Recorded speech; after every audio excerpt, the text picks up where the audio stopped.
Greetings folks, I've so far done 2 videos on this lens, the new 135 Plena from Nikon for their Z lineup.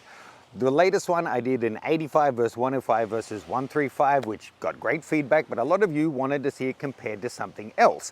So today we're comparing the new, elegant, lightweight portrait lens to this gigantic, bloated old dinosaur. This, not this, old and bloated, young and elegant, 200 f2. A lot more reach, slightly slower aperture, much bigger and heavier and more expensive if you can find one in stock, but it's absolutely my favorite portrait lens. So let's put them side by side, see how they do. You can download sample files below. So look, not every portrait needs to be shot wide open, but one great thing about a fast aperture portrait lens is the ability to obscure the background, not just bokeh for the sake of bokeh, but to get rid of elements that otherwise would be really messy and ugly and turn them into something pleasing. In her background today, we're gonna have a light pole, the video camera, some graffiti, some concrete, but I'm pretty confident both of these lenses will turn that to butter. Now I'm going to show you lots of sample files through this video. I'll put in the corner which lens they were shot with and what the aperture was. If you see the frame changing, that's because sometimes I moved myself to equalize the frame. When I say went from the 135 to the 200, I'd move further back. But in other cases, I didn't move, so you can get an idea of the field of view difference. Okay, continuing my theme of ugly locations we can make pretty. How about sitting up on this step in front of the toilet sign? I'll shoot through this foreground blur and see if we can get something pretty. So I would say butt in there, feet out here, so you're kind of sitting a little side on.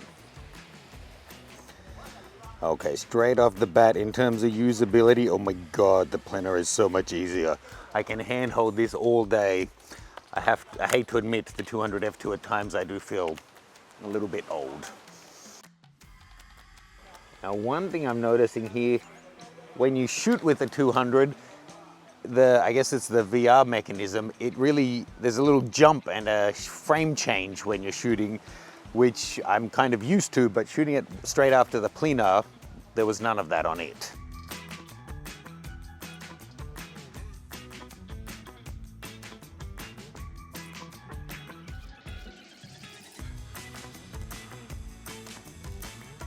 So a reminder folks, I have sample files that you can download comparing all of these lenses over at my website. And whilst you're there, check out my Pink Friday sale. We renamed Black Friday to Pink Friday in virtue of the new course that I just released with Steph. I have courses from 50 to 75% off, individual courses and bundles. It's just up for Black Friday through to Cyber Monday, so don't miss out, all the details are below.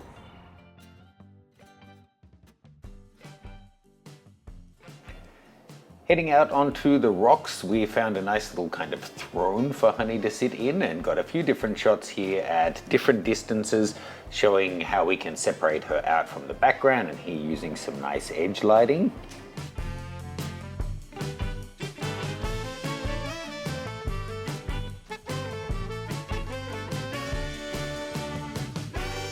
Now you'll note with the 200 being that much longer, you are able to clean up the background more. You have more kind of options in terms of hiding elements in the background. That can be a really good thing, but it can also create its own challenges if you're shooting in a situation where you want to include more of the scene. Flashing forward a little bit, we've got another model in. Hi. We've got a little bit of time free at the end of another shoot we're doing, so we thought let's throw the Plena and the 200 again. And this time I think getting some movement shots as she walks through the lapping shore. We've got the last little bits of sunset hitting the mountain in the distance, so we'll do some further distance shots and see how they're able to separate her out on more full body portraits. For this first test with Felicia, we had her walk towards camera a couple of times before doing some static portraits. Now for the walking towards shots, I think it's fair to say they both did amazingly well. The strike rate is through the roof. You need to have a suitable shutter speed to get it nice and sharp though. One thing to note though, you'll probably struggle a little bit to keep her in the frame as well on the 200 if you're hand holding it, because it's that much heavy. You can see my frame is moving around more there. Next up, we shot some of her just sitting on the beach, showing what we can do to the background between these two different lenses.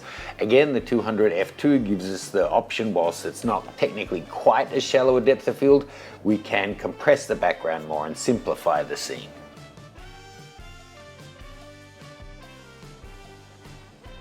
Jumping back to shooting with Honey again, with another outfit change and then a different location on the rocks. We shot some, first of all, sitting and then standing. And again, these give you an idea of what you can do with the focal lengths to compress the background. These first test shots with the 135 are also showing the difference it makes depending on the vantage point you choose. Next up, Honey's a fitness competitor, if you hadn't guessed, so she took on some kind of poses that she would do on stage if she were competing.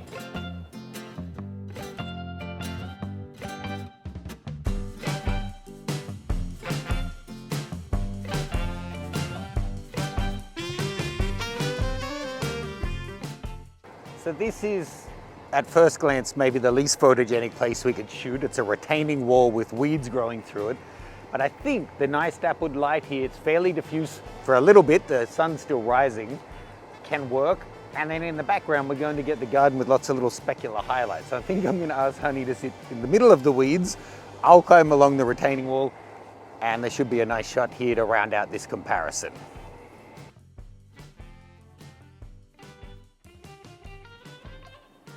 Last little couple of test shots here. You can really clean up the background so much when you're using fast aperture prime lenses like this. I'm curious which you find the look better on, the 135 or the 200, so grab the sample files and let me know as a comment below.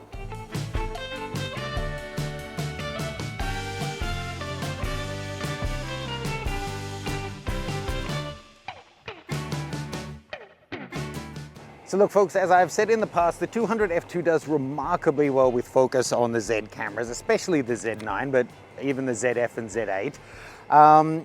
But you just can't get around it. It's so big and heavy, it does become cumbersome on a shoot, and I've been using it and loving it for years and years, but shooting them side by side, it's just such a different proposition.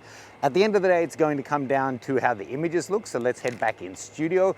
Reminder to check out the Nikon Z Guide and also check out Honey's Instagram. Links for all of that is below. Okay folks, so thank you for joining me on this video. If you've been watching the channel for a while, you hopefully know that I am a Nikon user. I try to be fair and impartial about my reviews on all brands, but it would be fair to say I am a kind of dyed-in-the-wool, I don't want to say fanboy, but advocate of the 200 f2. It's a sublime lens. I absolutely love it. So when you guys wanted to see it thrown into the mix, then I thought there's no point comparing all of the different portrait lenses. Let's do the Plena straight to the 200 f2.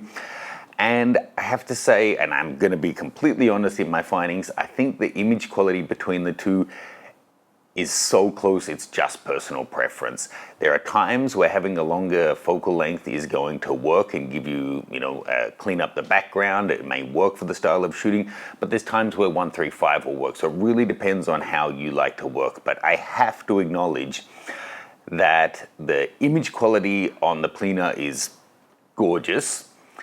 It's slightly different, but gorgeous.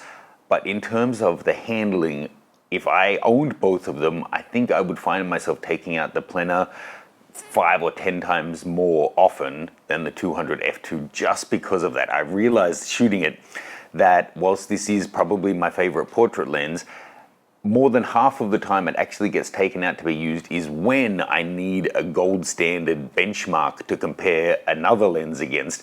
This comes out of the closet as like like that gladiator at the end of the Russell Crowe film that they bring out of retirement for one last fight to show who the true boss is.